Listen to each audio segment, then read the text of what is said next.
Честита нова година, колеги! Значи това е стягата.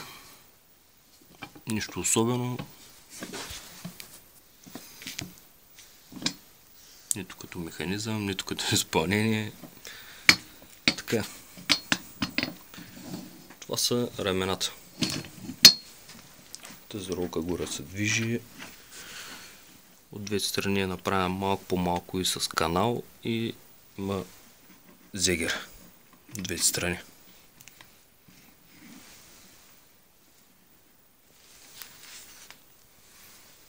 Това е шпилката от една страна. Една страна е по-дълга от другата.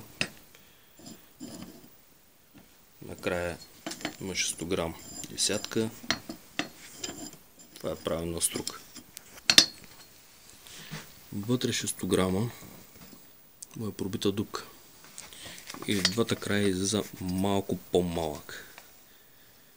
Не знам дали се вижда добре, но така, тук пак има зегерки и абсолютно всичко се движи свободно.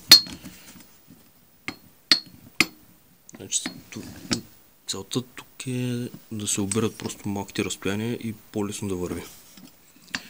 Тук вътре има два щифта. Ето го един, ето го и другия. Вътре има малко каналче на самата шпилка. И е направено така, че това нещо се движи ляво, дясно малко. И всъщност се върти абсолютно свободно. Не знам как по друг начин да го обясня това нещо. Така. Цялата стяга е 1 метър. Както казах, от тази страна шпилката е по-малка. Така трябва да изглежда вече когато е изгубена. Тук само се навива.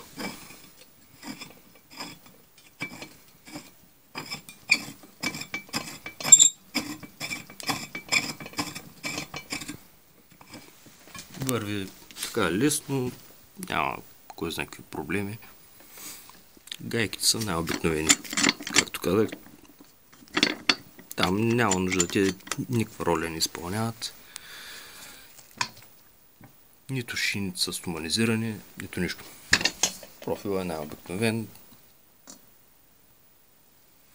От боядисване няма смисъл. Значи това е боядисвано 2 или 3 пъти.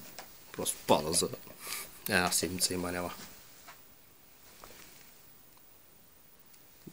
Това е, колеги.